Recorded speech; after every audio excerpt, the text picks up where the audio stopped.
dem gwa hemu mi gwa mi dela ke udi tekendo arje chukwar we emu soni mi gwa ke wo selera mi gwa eni ko mi guri o ibia ram gwa shet ko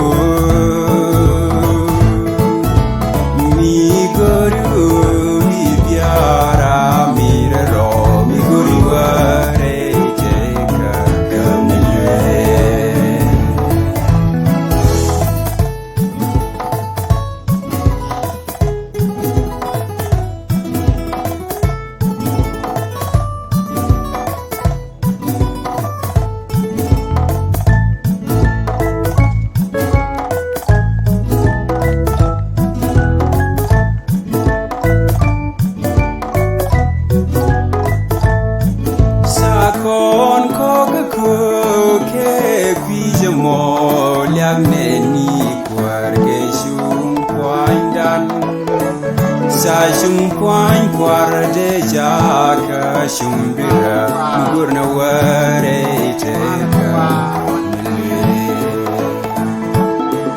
Sukwar we musoni migwa ke wo selera migwa eniko mi guri wo ibia ramgwa setka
Welcome back.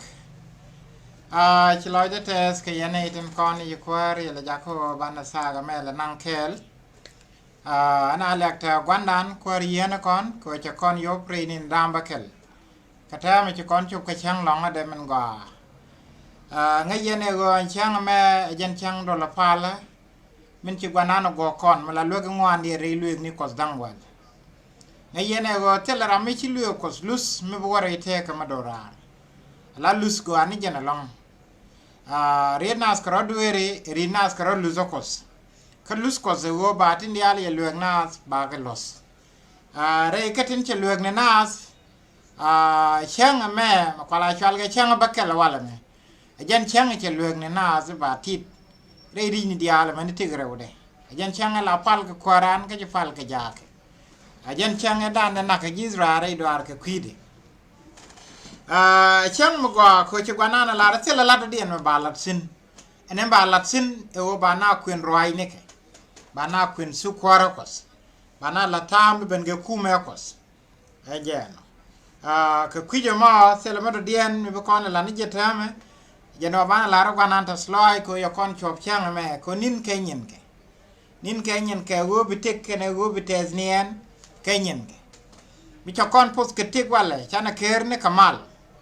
ka chana le tiang kamal lara ni jen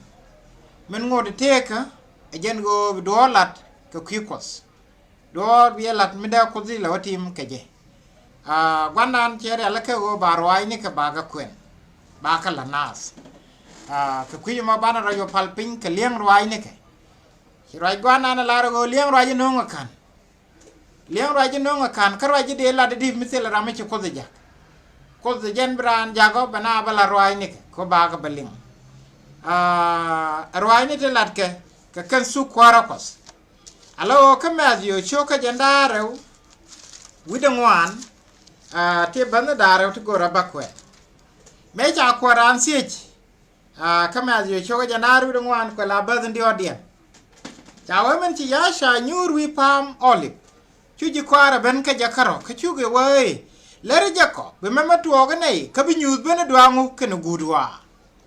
news bena gadokos kene go gude ba ngai kemu ci kwar ci tingwan neken chagalat bat focus sawale bi ko rai ka kori kana su kori ka ben kwarakos aja ci lojine ci wen ya garo ko be sera mu bi yebo jor ko bi nei ngwan ben ke choda wakan masae ka bi nei ngwan bi ken go jor ya kori len kana su kori widun ci yi ko na me bezil to ka was gudo ngode ko bidoro raje ka doro ka kwaro kana kwaro ka bata ka boas kana la spen gwazni kanti dial titi biga chene ga tuk bay mai ni daba gada ka bas wal ngwan ta wa ka ba su kwaro ko tu go titi la dwi mon ke liu ga kwine ne ro dial ka jen bi gudwa choban ajan alo kwar cha kontiet ka gwazi bi ben ka gudwa cha seje go news benadu men bi nyo jine lu ni jogni ka wo gude ba ngai kumu tinde kule nende kule wa na me ajane ci kwara laramo yena mo wonen biya ngai wo gudu abeke ajana ala rede nyame chalar che wayen biya rodu ne ko be terama bi bat jor ko bi ne ngwan bi lo ben ke shoda ka bi ne ngwan bi ken ga bat jor ajana mulun wo right course bina rabat rede ken gudu wana ben be ta ne ngwan ti bi claim no kan masaya pangen kie jokani ya shabo je masaya badama ba olat jimo e me bat kani ji jor keje ne me goro bi right ko be kan seriously especially eni to content chine idi ngwan chi ben kalat ni chiu dem kwar duno tin kono lat ken ngami chi wang du palpin deri nga ji sanat met kenana chala ne na men gor kware dela ne me che wa ekel mi bi angi ni je go chi gudwa che sakben rewde chewa kan su kwarokos tingo baga latbo bana ladwo kwar ko de beni lon kwar ko de ngoro go ba am ton bala loy dansin kwar ko de jene beni riro dori kuni ci kuma ko te sakben ejena lo gat ko te sak luñ wi mon ka ba ben la kwar me be roy ko be ya pin wi mon bu wi mon ba go ko roy ni ko se ajene gwa ma ken ne ben an kuma ko kerwi ko ne ben wi mon ba su kwara ko telat gana go ci kume ko te tak ka ben ba ka latnas binere ko ne len na ga lieng dien bi gro lei bi gro yalla ka ko bu ko ga ben je ga la ne ti lei lei ti bu kula dorare binere ko ne ci widien du miske ne te lo anyi ne wa ti wasop bi go wa ko nyam ci ni ga ni de ko ne lat ke me ngon nya ji ken ne ben min na de ni kamat they were having good time they were enjoying themselves kwikene te kamo ku kwan wa plan ga kwiwen mo chenge wen yal we jo wo pin chawo che chojin gudien chujo kan ne de kon te yaro pal pin ko bi garwai ne gwanan bi kan gelin ajen chi right by bole jalat bogo bi ban gararan beteni no alo mada pal ni jizupi ko chi gwas elat ga su kwara ko che chup te ko re ni tin jok tama re katin kon yu kwar ga la de to chawa winmon baliam ya koriling kan su kori ko wobudo raje ka doro ke kwaro kane kwaro titibi ga to biga to ka biga gwadnan gwato ka kai kyar chu wedo ngi gudwa ku tumchu biga gwad bi kanana pat ke jak da bi gudwa wo be winmon baliam bata ka boat kane la pin ka jos titibi ga la de lo winmon ba mesap eken ku me ko niben tek bana ngom ko tek miliu na ga jwak ka tek miliu na ga kursin kliu na ga boas titi bi ga to ka kore bi ben gadaran ba kule to ejen alo kori chaga tung no gwami chi wo chaga tung ni Diɛn na Masai nge yene ya Jerusalem dang no ron jan baro rei duel gorobo la kon ka gore te ge first world war ga second world war ku wo te kori ti gol ti chiralat but ke jagde aken gudwa aken ni chup wala wana ko bo kume kos winmon bajek e cherier kel mi nyode wo winmon bajek e cherier la wotina rei kori amicha gor kadi chogo jenwan with a buckle di chogo jenwan with a buckle chariot de me chajalarsin kwela bas badak awakabaz wal cha welcome. Behold the works of the Lord. Here, behold the works of Yahweh. That what desolation he has made in the earth. He make wars to cease unto the end of the earth. He break the bows and cut the spear in thunder. He burn the chariots in the fire. Be still and know that I am God. I will be exalted among the heathen. I will be exalted in the earth. Allah rajalat kawana me.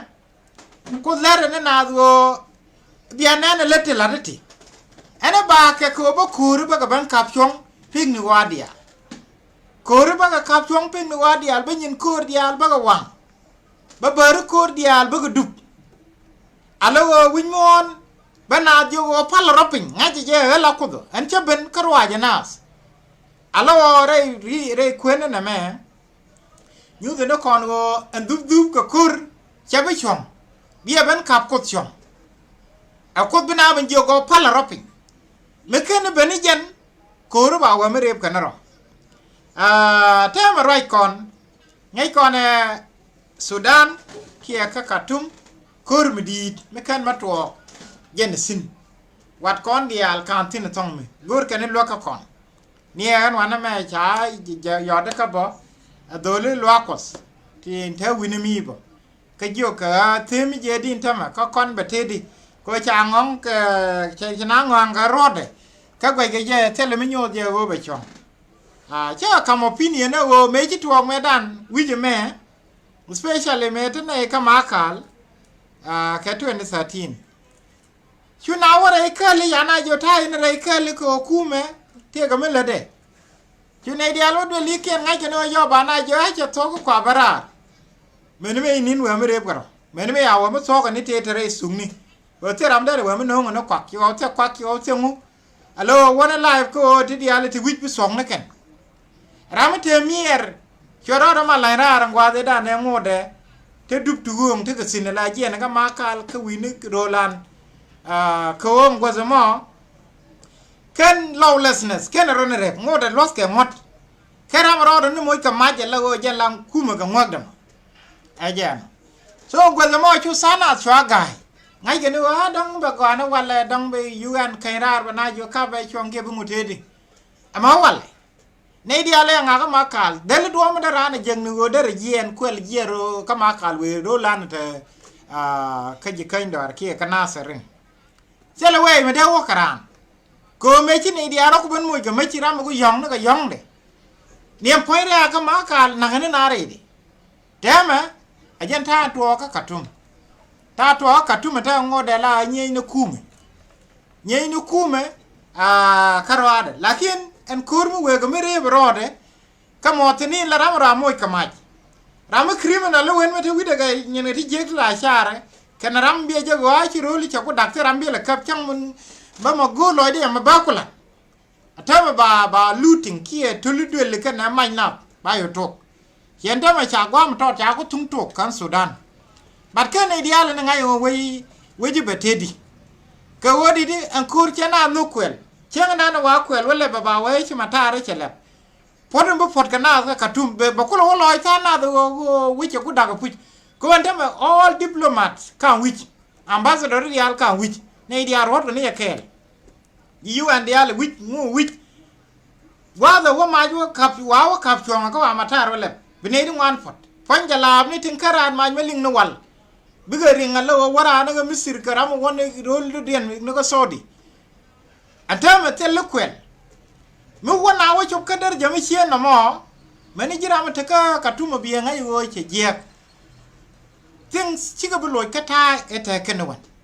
tell a weekend maybe she under order palpin we mon woni jen ka me we daga alawo ka bible me gai je be gai ni je la jin bible che nyo the joyo we mon bina we ke du mala ko te ka riet mi chagor ka Thessalonica Nhiam chiu ka die cha dolat ka tambe ben ga kwar ka gwazi be ben ke je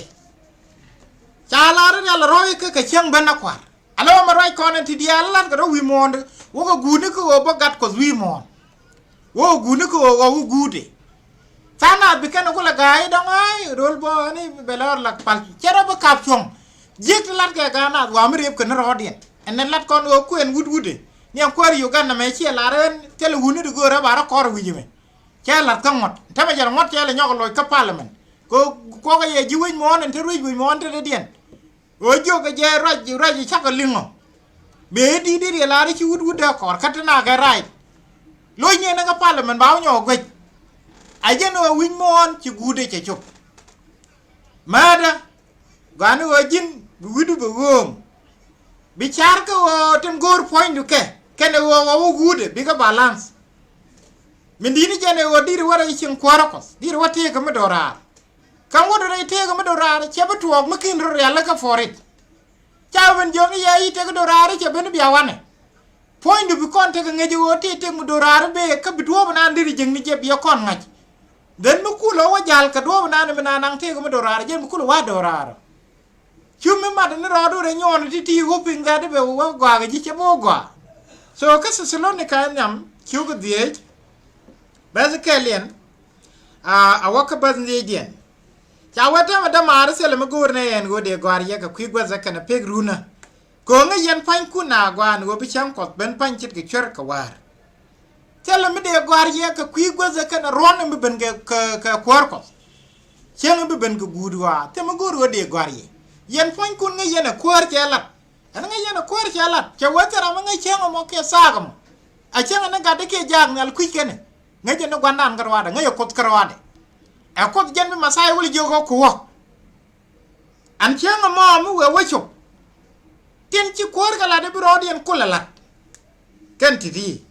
chawane wado wana atio te kamal kana seriga ni ngwaza mabri akcho benga ke chit ke mala maida ba abok ka chia ka be cho tera maliro ka chia te re mo da mar go de chen mo yamam chit ke chwer ko yendial la ba gad boya kene chen der ci kono ci war ke jimos chana da kare wana me nei dingwar ga war ga te la jingaza nei dingwar ga ci kwar chaga jogo yene ci yene jimos de chen mo yamam chen kwar nga yene be ben chit ke kwel gwa wana wa mal kene seriga ala gwa ma chalat ga sung nuare chere mek bu go kula kaj ba ko la ci go padwai ci go terek ci kori ci go sok ei la no gwa wana ro purwi mon ke wo go ne mal go ne security mo na ro pur ke wo go ga mal ke security ajen gwa mo bi re ga be chobeno ajen gwa mo bu go gudo ke rieden do Diɛn lo de no didi na mu gor ga mal go ci o temal bu win mon be temal e wo bi do ro je ke do ro ka kwara ga na kwara bu woni jen ngamri be no rode ano mo be ne wan jakko bi ga wi long ko kwi mala ajen ku yela ne te ga lad mala ti jel wi mo na tame e gor ga mal ka dol dial there is a peace talk here there is a peace talk there kan peace talk ne kan rumors of war ke news of war jel ga ken ko woto o ka war ba wala na peace ko waji o ta insecurity ba wala na security and to be mi wi ga wana na lat ka rodien bi nga yo ci gudwa e che chop alawo evidence ti nyo de wo gudwa che chop one of them e wo bi insecurity ba rem na rode wi mo bi kumani te roi wi mo bi ga pel cha chiang mi te ga palpin cha bu longo munung ga je bishab dial bara jong ko telo security economic bo ba je ka jang kwal bo na lu ka bo bi economic ba je ba collapse ka wal kelu ka bi jwa bo bi go mun na kana bo so all this situation ms be be ko la bari alla ko daka alo ben masai jamba ko wai ci kwar ben mal no ngi ci ko pay ben bere kwar mala masai chal ge a kwar mala ko jem mal kul no wi mon ajem yene ni dial kul ben wa gai kama lera me ci ko saka ben wi mon bir yere jana long goro wa bo metod balat kon ka kwirwe je merwa wi mon atam first day gorbo da kon video ma da kon share so that there am don ken ngaji go cha live video ma cha la dere le wajak kaji lo da rade wo kan titi de galing ko titi ci gwadien ci chup na me share entertainment channel sha ko entertain na bloy na te kwa inform na ko bina ra la ka jinbo lere ne den kon lere go lenga titi lenga raji alat kini bible lere jena do gwadin ci gudwa ya chak ba na la go kume ko de beni bitana video remix kana masko ani kelir ka bitana bi kan kir bi kana ngayo wo puj ko che buloy te ka de mala te jenwan chingwa buloy ka ta gwere mala te jinwan bi woni jene dub ka mere brode places like Katum tel ramishi ma dream ka kana inda Katum ede ma mi di mi ya wona ki mi di mi nang na ede yotsen but now che janyi wije la lung che janyi tel ko mo taw ra ro de sini na me gurana kwel me babarode kantiti katika expect sanas but this is the time si good ngani dial che chup gani o bana rolaler ne dial lo ko wi mon dong bi ko le kan ko che we yene dial mal wi mon lo de roi ni ko e ma ro go skel do la ra aken gudwa aken ne ben dong bate ko ba ko ko liye ajen teme ma right kone ruj wi mon tete da shaitan mu kuji ene woni o wi mon tete pin bu ma shaitan goro o kon wore bible ti awana me kon ta kon jo kamazio shoka bakel ci kor kon jo yena mala yena pal wi mona pal mbani yebe ye lo pal ga jejene la ba pal ene ka bas bangwan pal gwara internal a shodo loske gwara matanyal a shodo loske akor be aroy du bala pinchit ga melat ke jenya kam ne ko mesda en chang wala ala be ko wo bat fo njenen awo gwara matanyal lo jang ni shodo ka ja ba los e go china chu ka time ko chalus jang ro do ka ja ba los akoro jebe redu jebe kume du jeba ba manok loy di jema bala bala pinche ka talat ke jenya alo en parlement e parlement cha ban ko na kwar ibu ko lo alip ke jelero man mi chokot chana lo marai na be ko e ko rube e hotel ko ko den ko tele jentem ba na na ko en ko na man chi masai wa ngot ken ko ne ben ba su ko ba gala da iduri dial ka ko be gudwa be choben atama lat ga no kume ko de beni roi ko de jene beni kama kwala wa roi ko de jene beni ko la roi ngana tenare identim anga roi jontem wi mo na ndam ko kol palo e kume du le ben yin ko ba roi du le bala pinje malat jen yalo roi ngata na tinetem ala roi jente na sin mi kujije goro be nyos gas te totsen Kenya mi ci woko luk ko ngwan ko la bas badak Tekɛ riet mi chalar sin wanam chawa mi ci gon to ka bas Diɛn waka bas badak ci gon Diɛn ni janang nial ka gwa na tot ka chweje nyos kwar wa dial ka chweje jogan ba je kam ruj ka ti dial eti amana go Diɛn ko chaje kama ka baje kamra mo guro mo mu wiyo wa pal ba dung du keliw yu yesu je loji chaje goro be pal no kwar no kudu ka bela ni je ka kara ajen alo gat ko me wan ke je ni cha wichi shaitan che je nang nyal gwa mo tot goro wo be ku nyos guj mon che guj mon ku le gwaj pin che je ku ma guj be kwar wa dial kana wo Diɛn go Diɛn na me te loy na tsine na me ke liwe dunda cha kama ela kuoron teme kade kamra mo goro mo jin me kamra mo ala paligan teme de jaga kuor mi de win mo der roi ci masai jogo wo rodu shaitan are conversation na me chi mà chi quan giếng ni che la go rui bui mon e dunde dere kamena rama paljam ejen ka gat ko che raje la de joyu go ngor reje jam ko le jogala ba pala gwara ma nyala e ko ruje bi ko mo ko ko ben ramba jaga ko ka ruje mi e jama sai ma kwala gon mi nyunu go antame win mo ante pin buma wan jeng ni jala kwaro e system de na roi go de ko nyo gripo ka jon ndi ko na je ka jon ndi jon ndi Tekɛ bazin te bakan first of all mi ci kono ko jon ndi choko wal ngwan ko la ba jandiok awaka jandiok de kel cha wagan cha roi ke ya long ko gwa ko kwor gwa me jena beni ka sele je lonka ala do ne men ci gwara latka ko de ji wa nga jen go na ko gwar ya ro ko kana wara roi me la da kwor point kwar ne masaya fonde che jikware che gala right mi che tung ne nyal che tuk le de go an bo wo ko gwanan ko din gwanan ka bo wo mi che bo wo chi chum che ben mo wa wo jen ba yo je ge yen go are ro mo be ye ben mo ke chop lo ai krwai ne ko te la de ye ti chi yen geling ti a gwa de la de ro che wen de ma che bo ra je long ke ye ko ta ga be mo jen sa ga bi kwar wa me be ben kwar wa me la de e sheitan yo ga ji sa ga bi che tan te ga la de mi ba la ne che chop ba te le je long ka te le je long ko de ra kap ka lia ai jen me kana rong bo no mo da ko re ba kan jo no me chu ko wal rew jo no me chu ko wal rew da ko yo kap ka ba je da re wi de baro che wa te me dier te da long ka ngo ba la ro ba wa gwa di ne kana ka sa ga mo akui ka me nen ba ka saga gwadin lek chudu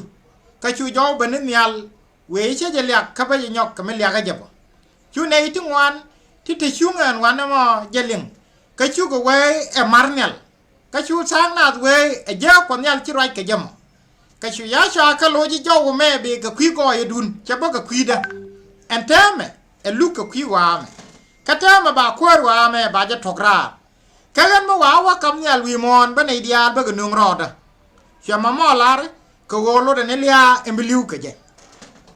ajana la kor me che tsako ba ku liu che wan ta ma ngo ba lar ba pa lo gwa di ne kana ka sa ga mo che wan chen de la na mo ko kwa la ben ko ba yik chop ne kan sa ga mo ba ko ba yik liu ata man men ba lar gwa din yak chodu mo lu no chen jakdu chen blok kene me ya gor ka Philippi e jeni chwe te ko luso menilia ajan men cheri de malar chu gwanan chwe je loy ni nyal kamar an maran chi mar che wani che lek ka baro de nyong ni ke lek ke ji me chi na de ling kan men chi mar lat kan nga chwa ro chi nyal mar chu tana we je ko chi dollar che na jo me be ga kwidun che bo ga kwida ko ma bala de ka sa ga be mo gwa ka kwidun atama ene malar ye jenen enjo me be ke lu ko kwi wa me ejen gwa ba kwor wa ma ba je tokrar sin alo chi tan te rul nyal runi dial te chi wo chi masai che jag jo en go ta ga be me ejen ta ga ma tokrar ke je en mo wa chu kam nyal bana chu nung roda alo lu de no mo wa liu bana chu lel ejen alo re kan na me nyo de no kon odi masai la de je gwan jeng ni ejen kwor wa me ajan kwaren te roi wen mon te tedede mekin yene ngaje na mo ka jena lat bible jena roje me do na da wi mon tame kwaren ni din kuna le te pinde mo ko kwar ya le roi pinde ajan wan jeng na point atama ko ko la pal ko ne de ngas ka kus go ko de kume du jele le mer benbe de man nok loy di jama de le balat pin atama me lat ga pin lat ne man nok loy wan jeng je ajan ku chiang nyon ko le rebe ajen ko ele tegen lia dide me a rej gwan jeng ni teme jong wada sukana raja me chi masai je nyos kon jo yo chenga da ne bi kuli liu ge je na jon ta ga bi liu ge mo ajen sa ga na ba gwan jeng ni tograr ke je me kana rombo de kon nyo dorba kamazio choka walkel mazio choka walkel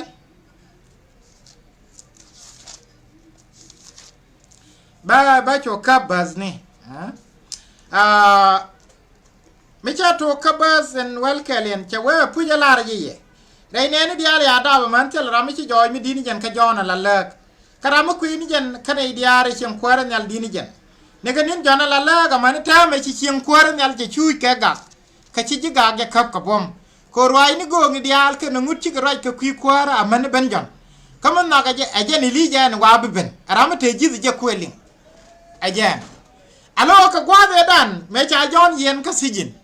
chỉ giác John chỉ có bên coi John cái giác của việc thiếu chỉ trên chỉ làm em bên cỏ kia bà ra đấy đi chắc cái yêu yên việc cái John của miếng liên cái sure quýt cái đấy nó bây giờ cái lừa tiếc đi lại là để bà lo lát làm em bên cỏ lát cả rồi đi thế là thế phật ra cái đó mới đi vào cơ mấy chỉ cái chú mà sai cái chú giá cho ra chú lo to cái quýt rồi cho nên chú mấy cái yên này mấy chú cái cho kia cho để nó muốn đâu cái yên nó gor men cha wa nó quay lại yo jo na ramdi rame aje rame cha duor gor ka kwide iga na baje kan yamdu ba roi walat ba do bor yalla ka aje ne ku jo na wa gan jo ram chu de duar mi dal do kwara ka ko ngi je ngi ke jo che gwa chu lep ka kwi ko be masaya ba lo ban kor ba ku le ngi je gwa aje cha yo wa ta me ni ko me ji jo na la cha ngi tu ko jo na ri ro du ri ku ni ku me ko sa ka ben ajani chi chiang kwar nyal che chu ke ga alan kwar erwa winmon mala kwar winmon la shaitan la we rol nyal ni chiang ni rol nyal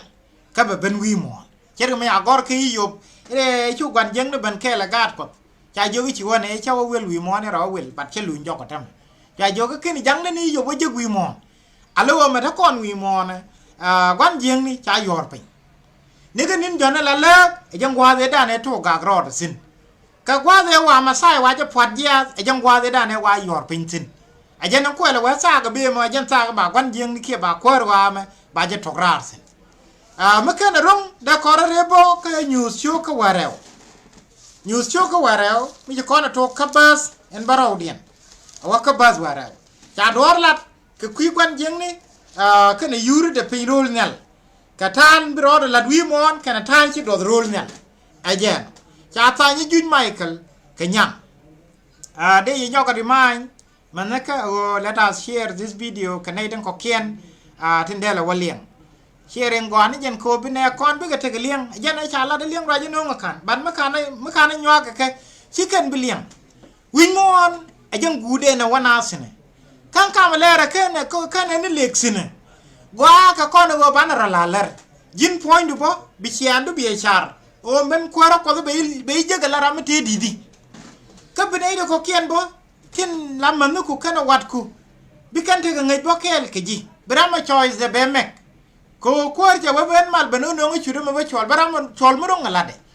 ramana ni chiro re ko go ne wore chim kwara ko da pu barar yalla ka ban ma kana la ra chero de yalla ka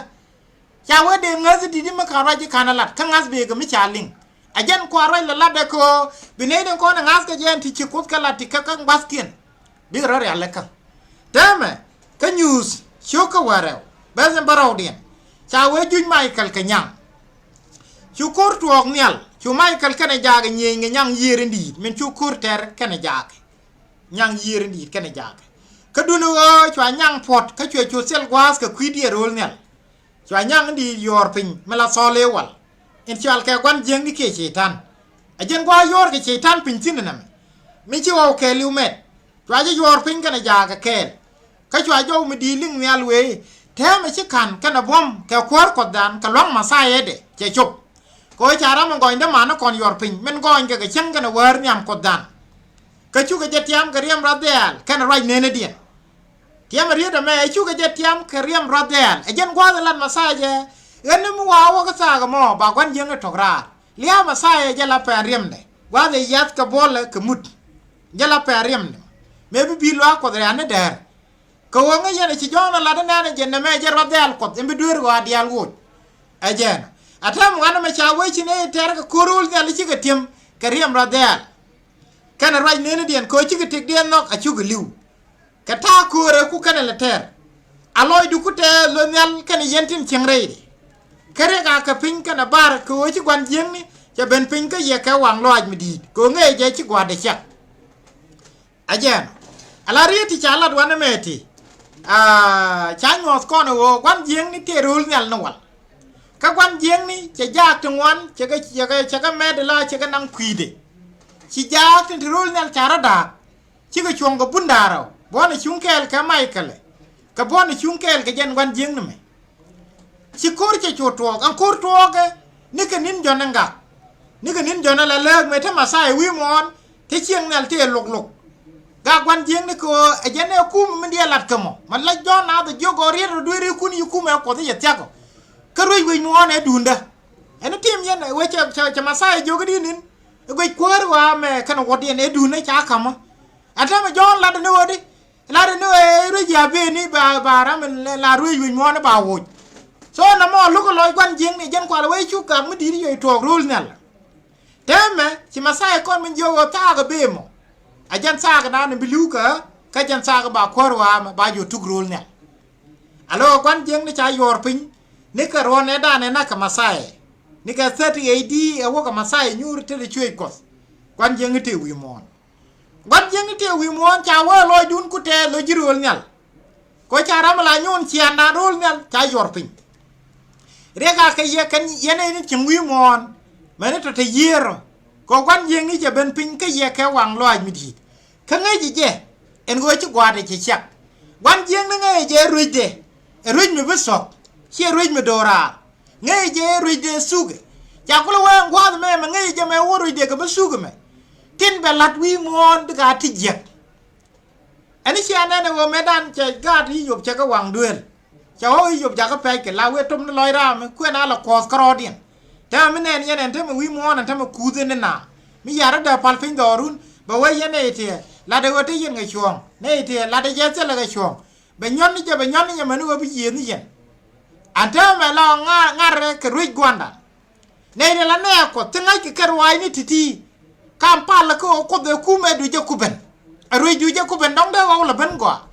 tem ruj cheitan ci gude je chup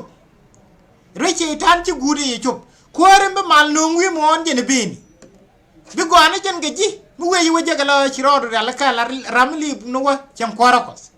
ajen kwar ko la ga ma karan yo ga dab go pikani ye che bo chem kwara kos ajen alo antama marai kone lat ke nusu kwara kos lat ke nusu kwara kos wa go ku me ko mu we wo chup te ga ler ma batu ler ma te ka news choko walkel news choko walkel ko la bazin wal vidien wa ko wal badak ke wachu jeng nal mbaraw dien kanda kos ka chwete ka jow mi di nial mi wey ci kwar wa akwar kwara no kos kana masayede ka jen be ruej amani chankel ka chu di jendang re widen ngwan tin nyur wi ko am no kwara dien nyam kos wasken yaspin ka chu ko kos pal ka chu ga dit ket lar ko jitas lo jin kwar no kos ilin bom du tidial min te sin ka ci kong te sin ko ci bom du min dit kan ka ci ruej to alo ngwa me jang ngwa bu ko be ruj ko la to ci bom do min dit kan ka ci ruj to ci dor ngeng ka ci wang loy du ben alo ngwa bu ko to no ruj agwa me bi dor wi mo bi ngeng bi na ra ja chong ko kur ba loy na be to jang ngwa ci dor ngeng ka ci wang loy du ben ngwa be lu ngene tin ci liw ci ngwa ben mi chol ni jang ko nugo kada ne tin ci le ne di ala los ga ci du ne ni tiene kan ne ni dit ka ci ngwa ben me ba dang ne ni ya ho dak atema melat ke gana dakano ke kan muniken yikan ngalat nyin ko ri kan ngalat ka pinti dekano atema kwala no ci gwa chup man bala deng ne tin chawo dak alo kan gana bigo bu kana kon ja chong ba kon ngar do ko le ben ko gode ko le bari alaka atema raje me aminyun ji wo winmon ci bu wan yen wo goya ta mi jini am tege big dream char no wo bo go along chankel tega tidera lensin tega koligde metaka katum chawa nyur ka amara den ngi yana katum egele me very special mit ne riang sin chalet ka sarai ni dia jang kwala cholo amara che tiang ka amari ndit e jang kwa ben ku kur ku yertin long chawa chako daga tame kune fursa la paje kyane gol no rar jo katom ajan gwan ku ne live la benentin re ya mara di jan mijin di dia and baba di ajan gwan ku le riertin now you can imagine awo ramatere taraye ka kel jien le lo wana rar mi nyun ji wodi di piu chere me kwir na ke jame bro le ka mare sele mi lo ga ji chenga na ne chilia cheben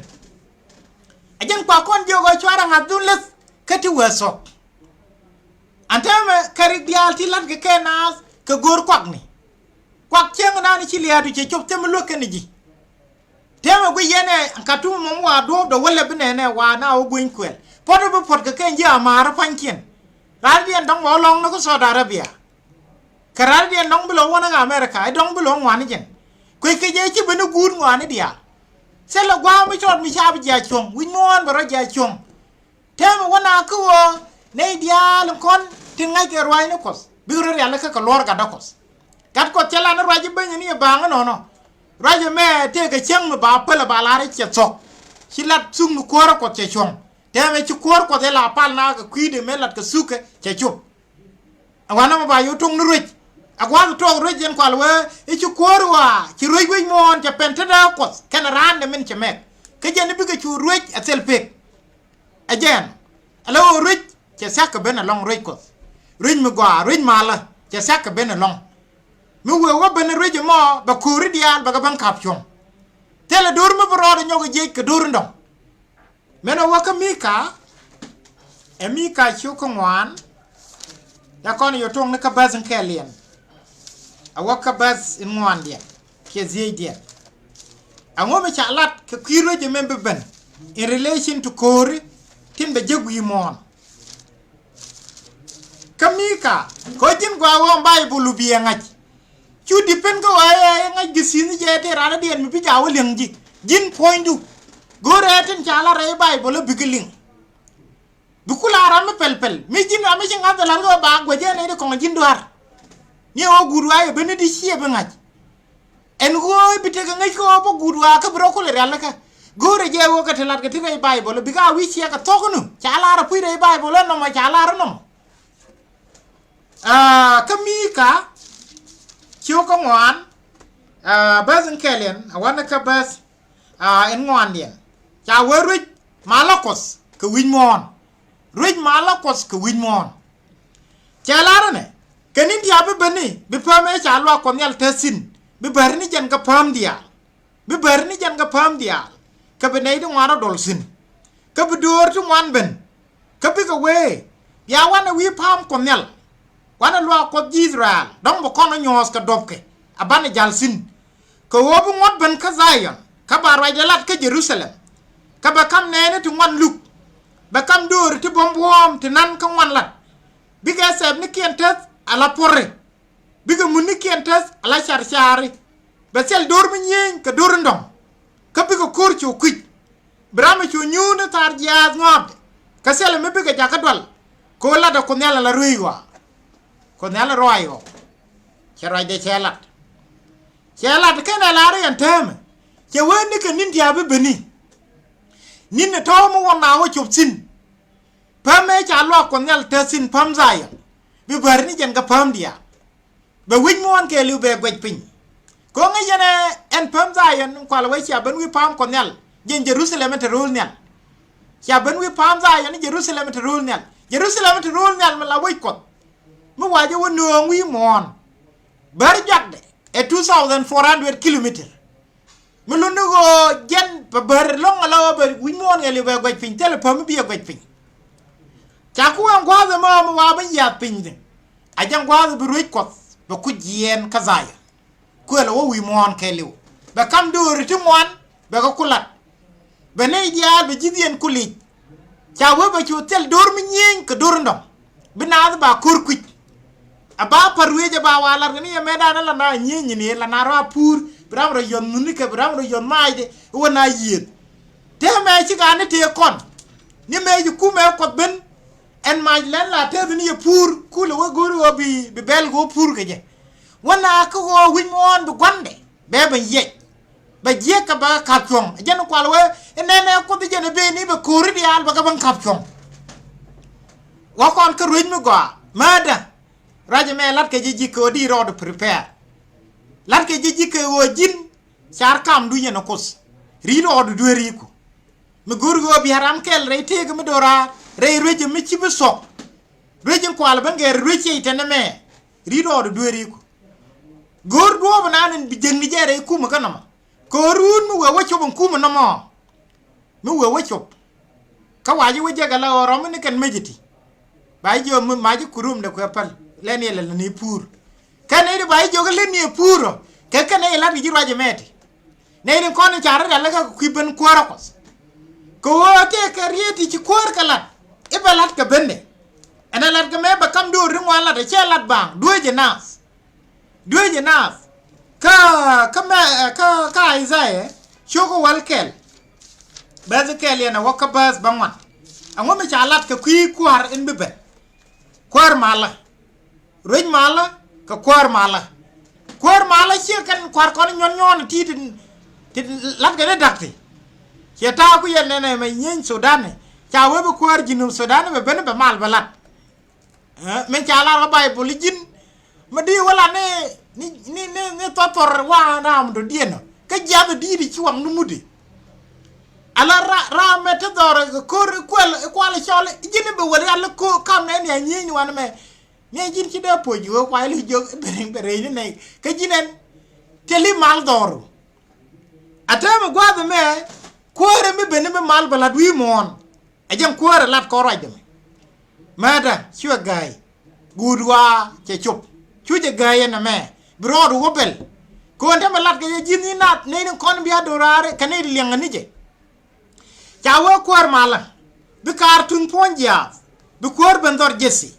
ka bi ye ko nyal nyur ka je ye pela kana ngai ngwane ye mi nyuje ka moje ka bom ye mi bi je nge ka bi je moj ka lus ko nyal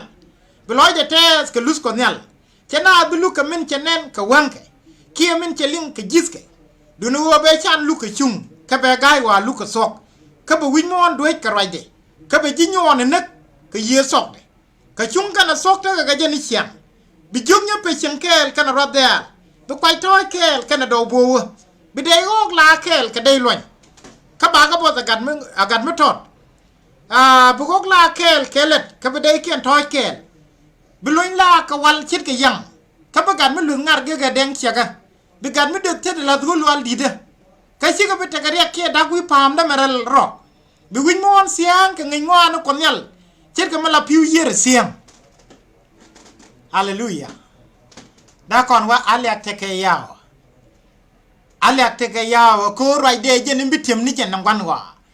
raide ne me maling yen me jeni broda la te me cha do lat ke kwi kar jesi an kar jesi gwan David e ci ko yai ke je bi kar ben ba ga dab me ba chole e gat kam David ma kwala la ro e bi ko kam kom ko ra gwan do ne ni David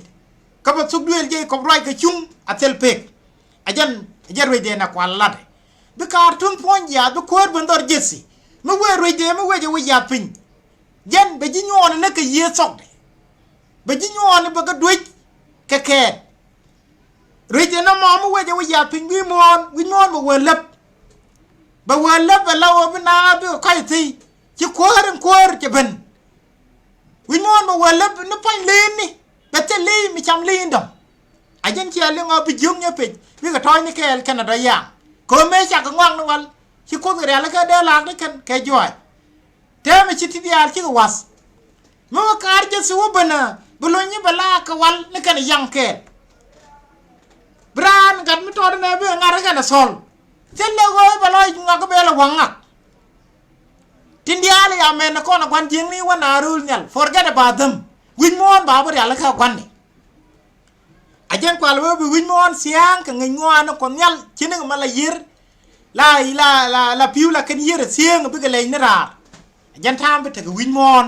mo wakar jesi mu wer wede mu weje wato ka kuje ma palan e go gwara mat nyalo akor wije bi kor lo ay dumi ci kwaj ko jak de ma nok loy di jema de yo balat pin ci ko malat je nyalo te ma malat ga wi mon ma korna rodien tine gan nang na rodien tine e jena nok loy gwan jeng ni jena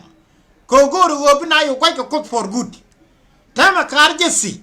men dong mot ko rame jong na yang gwe jina ne be je ne chi kutung dom enja na me ko da kam ko wen mon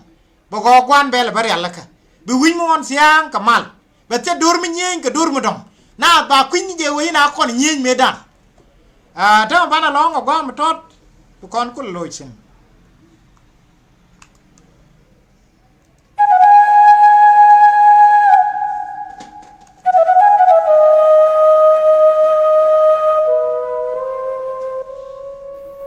Awabum dore sheriek misaji kalala Nei di sajio ganu briek dilven kaye Aisharo bezilni kapag Nei to shikadenien Amaga chigadenien When the ken chigadinian Amadong Degatajina Shirip Kong Vanikaiju Karik Toto and Yoka Robin Kakishimo Gwaje Kataijina Saga Makelu Bil Kurineke Tin Aska Jawimon Saga makelu isaga suge bil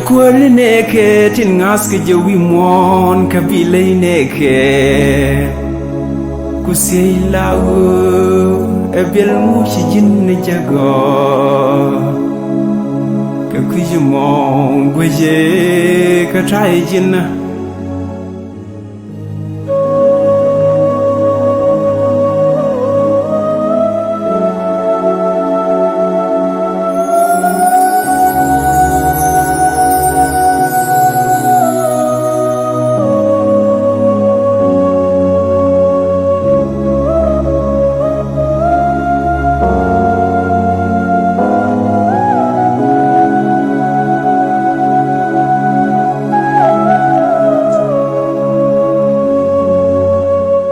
T-shirt kerigi jib company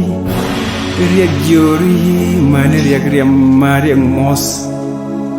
riak koryom riak gwini mial gwini kwe lau rikin beben bi kabal kusiay lau kangan bikin ke jajo Kakujimo gwaje kataijina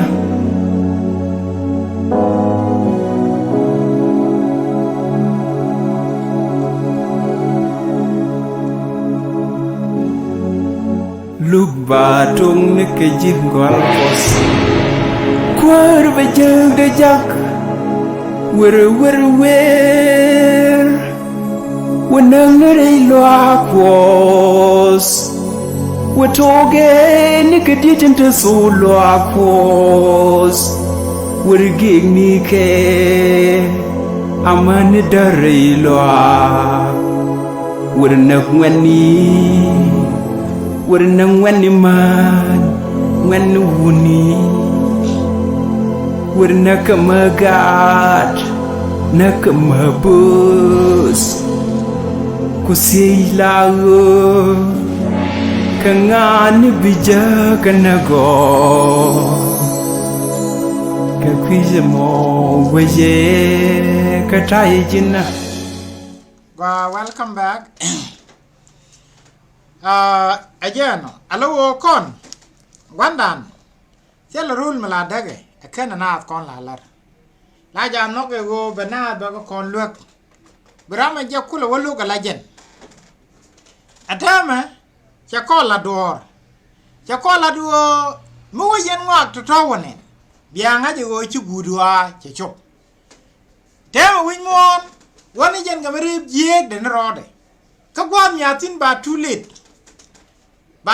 la wo chang jinugur je di riet ko Chapak charabele long Karik dang baraw de lat gati rik te lat gati bebenti Karik ti wan chaga to kamu wa ye ka pinwi mon Tele wo rori da ko cha ku joji pu go gude ba too late tema and Bible cha kon ba gwan jing ni wan cha kon ni ke ti chi tra wat ken la de no wana rol nyal rami li we rol nyal Bible la de no ko point de be ke be win mo de be ber yalla ka be rejin te tin tema be ba wut ko cha la wana me ka news a news show ka jandara news show ka jandara gwa to ka rich masaya thin gwa to gat kwa the rich news show ka jandara kwa la bazin kelien ta sanyu run ti pador ka chwa ja ko me be pinyal nen atete de le ko ka misel pin kana kwad me dok ka chwa nyang kap manan ja we nyang ngunin nyang ala solewal mala gwan jeng ni ke shetan min cha yor pin manan kana ja ke chwa ye yen krundi pador kel ka chwa ye yore koka ka chwa je ga ka sanyu widisin ko che dor bi nyok men ni amani mi chirundi pador kel so ka kor ka me ba je zilun ka gwad matot ka kor so grundi pador kel ba olun ka gwad matot ba kon yen ni ka lot ka ba yen ni e wo che dor bi nyok me medeke amani mi chirundi pador kel chi ga so win min kan dor titi ta ba gwan jeng yen ko che ga be mate bi go reje ko bi kana konen ba ko nyot ke o me gwa la lang ke ye jenen a jeno ko ala e kan dor pangen ba te dor mi nyen ga dor ndom bi ko ku a jeno ko ala e ba me kene ba ga tani por kan char tingar ga ne belga ke ba kur ba parue je iruni te ba dor kel tan ta gwan jeng ni te yen a jen ja wa ka chwa kam na kwaren kan e nyur sin cha ga kam long lok ni ka chwa ti ni ne ti chan na ka kwin ne dien ke ya shwa kan rai ko nen ba kan den kan li pal ke chede ka kan bela lam nyam kan dien ke te ni ken shugro nyoga te ka shugro e kel ke masaya ke ka kristo ka rundi ba dor kel kan do ne den ko kera nyoga te men me chi rundi ba dor kel so me ajen jul ajen tuk je na lis tazlo kana pos mi da kan intere ne tin charo je lis kenyam ka kwin ne to to sele li hare de longa ke bi kana bus pa lokos kana masaya ka bi gwe ke jakel karundi ba dorke ajen ala rai chala da gwazme chala kono go emben masaya ajen tuk yena ko ba gwan jeng ba ko laslo ba cho yen ko che dur bi nyok men ni aben mi chirun ba dorke le rai ke dur chi ku la so ere irune de ba dorke le ti chaiwa ba ne de ko ne cha na ga kwila de den rai kos kene de cha nak ke kwila de dien ko ya shwa nyen masai mela lat ke gu kene di ya le ben ko luken pa la kene chede ko luken wo ba bele lam nyam kan yen ke te dien ba ga nyog jeilis me chal ge jen tuk je jenalis be yo to ken tukru ne ba dor ke na me nyu ni jiwane ma rai kone te kene di anak me dan gu ko te wa na kene ke ka lis lew ge jenalis ja na kene ke menaka kenaka ke golat kana ya shwa jen masai kwa gali jo yar winna bak ya shwa she jen masai randu ne me go kaje masai mu wo ben bene ngaje jen ku yele ne juice today ngwana ne larje wo ken masai ken ne ben chana naka ken medan telar ge je ya shwa jen masai me ya la de go gu ben ata me ne di jak ke yu dunien ci ko ngoni jen kene ne ba naka lo go pala ken shede mu ku je te li mu pal gen teme hey kadong jinere pala de jen kwiji ni jem ko win mo na tam na da pala lakini men palke cha palukos palke no kume ngwan en kume jiro me ta radio na kule wilwi mo na jal ga abuna me papa me pai ben wi wan me ajen kume na mo go ngot ko te gare du pala ko dial cha dial yo ko re ga na ken che ga rit kulu ko reje ke la gwan jeng mi ya ko le we li chi nyang ja kambomde kana kom kwarade alawo ma wi ka bat kan sidi di yo je sol jalet ka duel wi sala jen na o dol sinu nama titi ci ko ben la gwaskien kazin to ci do karawade ci do no wana go batana mo kien yam kana mo wana o chub kan kazama orel ga wi mo na ga yem kul ne ne ko me go mo non nyeno ko lab security wan yen ga jek antama teka new world order te order mo bana wosin gwer mi jidid en gwere jidide ma jang gwere lat hotel rambu dor kok ke dor kok ani mi je wore gwere no en gwere ma mu wa walep ajang gak sike po kaye kwaje loy ko ba yo to ngona kanas wa ko alwa ma na nazo biyo benego barik dang baraw de alar ke news again so gwazo me cha kon go en masaye kana gwan ba rujien ba bon to kel kene kien ke tugru ni to ba dor ke kor cha ko lar dor me jien te din me la lar ne kor cha wo cheng ngal cha long wono be ben ke bo me ngon ke je rami wotiem bi jal ni ken kel ken ya share kwara be bom da me leiro mi chia gur bi jin kwar wi ni dang wel ri loi du ke chiang wa bi chu chang ke long he cha kam je en go gur wo chang kwara kos gur go bro ri du ri ku ka sok mi e jira ma gur ni di loi du ke ten gur point du ke tele ji gwa re kwara kos te mo kwar ko te sa ka chok te ke chet mi chi masai jalat ke luk chu ko wal bangwan la ba ja gwara pin mi ti galam ke kirali je ka biel wo nyok ri wa ni zoke luk chu wal bangwan ko la bazin gwal ke lien medane wo yesu ke jerusalem chu ne ngwan cha kar jien tem ke ywa bi ni ken pap dub ke jok ke je a la te ga david ko rin ci ben ngai ke no bu ko ba ben chen edan ko ke je burundu ngwan le nang ko wo ba su ko ba ka la kolat bite dia le agor ka rwai du go bi la kon tiam ateme chede mo kana wo loy sanas ba nyoko kwen ko dong dar wo loy du ka luk choko wal bangwan bazin wel kelien cha sa ni ched yoni dab meling na ngwane titi chu ya shora chede lat ko wo che sakke jerusalem kana wo chu ke char e bi chiang kwaro kon mal baniem gazam ke kuje mo chu we chi wud mo los ke jien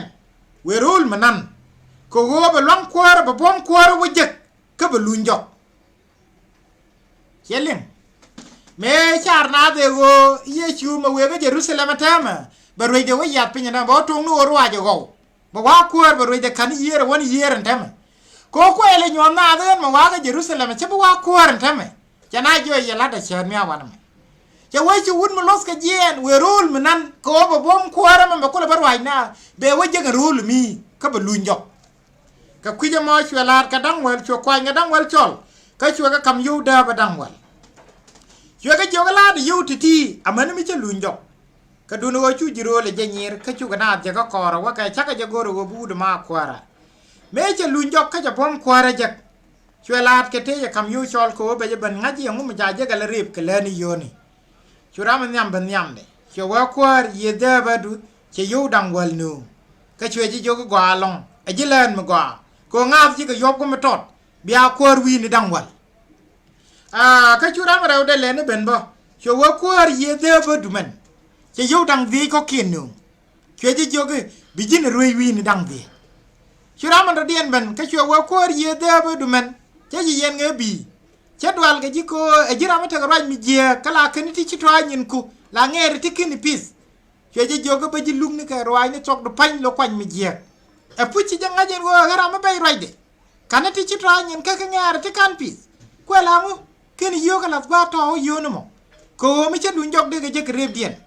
ka ci wene de ciunga ga de jog kan ye de ba ka je ka kama jara ma te yo dangwal ka ci ga je jog ko ar jana ka yo dangwal ka ga lara je ye rama te ga tingwan ba je matingwan karama sel mu a canga ne men te ga je ba je kan ka je ka ku ji tara ti logo wo ba roiti no nga ka wana me kana ka kan nyamda ala chede me malat kwere me lade numu ko lade ne rode lade ne tambi jien ga yewe nyurte de chwe ko da men mo waji tara la pinchung ni ke aje la wud mo los ka mi jo rol me nan rol nan ye wotin rol nel lat ke kwang ga de ya ban yu ke kene de ban raji bi arai lo lat raji che ban na aje la yu cherama kam lang de me belat rei raidi peg lo ngadu me ya kam ji mo biela terama ipta ka long mi cha kam je mi lem chere yo wal karam te long le dere wana yere yo die karam te ni yere du ne medung ti de dere lado ken ku ngaza ne me mi cher gar yal ken che we me che lunjo giro le te ko de char je de wudu ma kwar chi ka lo wi ni go wudu ma me dan ngai ni o jam masai ngai ni o jam kwar me yal wi ni o je na chi ne gor che we ne to ba ban nang nyam che ku wan to me ku lunjo che we chwa la lat ka te kon ajang kwal ta go rama te yo wal rama chi yo wal jak che jo chi mu jak che yo wal jak te jojin bi akwar wini dangwal alo bana ku bana appointed ko na kam gwas ku me gor ke jemi che chop la na za kwanke ba wanga chai kwanya la governor e jin bu weje me warwaje ngaga chai kwanya la ngade commissioner bi weje me warwaje anta me jen lat ka wan me bible o ma sai mu wo lunjok bene ni kon ni jarwai ni kala ka gwade be ga ban kwanya la kwar ti ba winmon kula rwaj wana re reje me gwa an kuore lat ka me a kuor be ba ro di ba lat pin mu wo chu ban kuor we lunjok bena ban kwany be te governor re ka dor kwa la ri ba gwan jing yen ko che ko be med me ni run ba dor kel chi ga sok ke ken dor ba na ban kwany la kwar kien ba ga kula rwaj e jingaza mi chi wo ka news yo karaw ko la ba jandar wi de ziye wo ga jandar wi de badak che wa ka ba men te ga ya bum amanu mi che lunjok en yeshu jan kula rwaj ka ba men te ga ya bum amanu mi che lunjok la rayi che lan na ni wun mo lo jen we rul manan che wa rama wotim kala de letka amanu gud rama let yo ka ta kon yala kam jamo amanu gud en be je ban kam long wi duri ka ba rayi ke ked yeze che ne ka zaramon min tieze ajen alo rama wotimo du kwara ban kwany la kwar alo winmon ba nyoko mo ke gwir rayi me ajen cha lat ke news a news choka die ko la bas bangman waka bas wa cha we chu gadin na pai chaket wo ke jinong ko bi kul goro kan ko bi dili keleb ko cha jina ka kariyam du jina lul ko ka sub de dial kan sub to gol ka dor aman jiro le dial ka chi ga ka kwar ka na bos pa la telat ko dana ka bi ruwi wi mo winwon nyamna ruwi chino kene de ruwi ka kene ni alwel kariyam masai ka kene ne kon lat ga su ko ra ko zantam ka kene ne babon kwanya la kwar biga records bikene kule nong ne den kon ya gwan jing yen ko che ka be met man mi chirun ba dor kelso so made choice is yours me we wa kan reading ni tipe benti ka we wara me bitte ga puch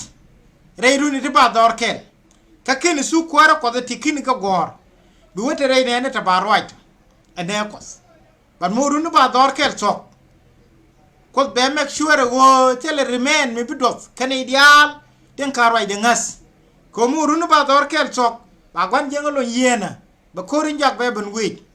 ba kon moy ka lang en ngeje me en mi ja kon go da kor da laka ko chan be pakre ka mu go mi ci saka kon chen gen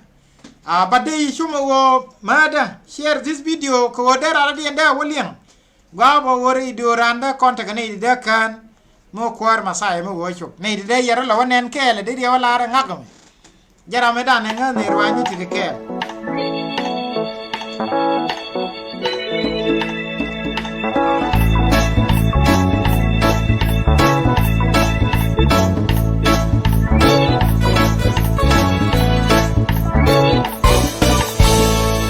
Bentang kunyal jasia Ye bine los ke shude mere robom lange je Bi sung kien da chni ke sang dao wai de nas to go Ba wal quan ni ka ba ni ba je ke ni ding wa kwar ko ba ta zwa ni ka ba ni ba je ke ni ding lu shu ko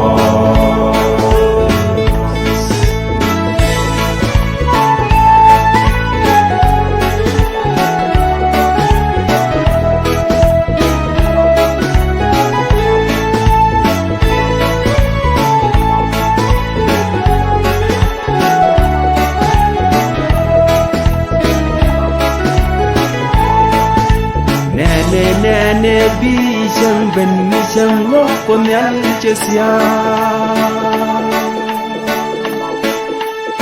ye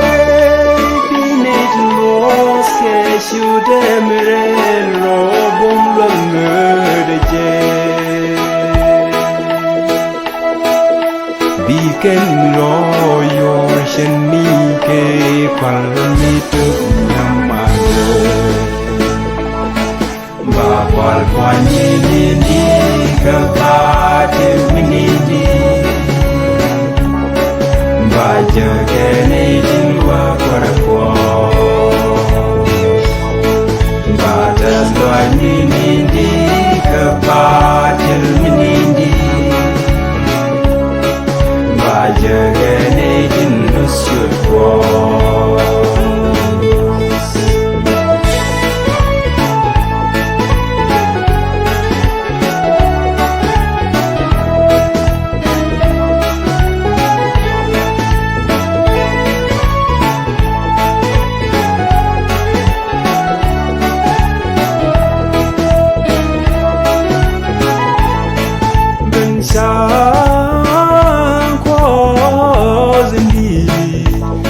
na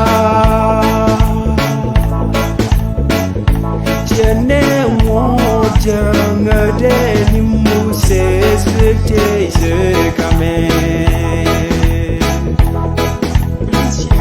We palm sinai ke qui Israel aman you ya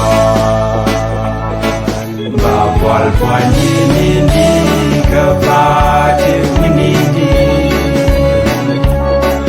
Ba jaga ne jin ba kwa Ba tas ba ni ka ba te winidi Ba jaga ne jin lusu kwa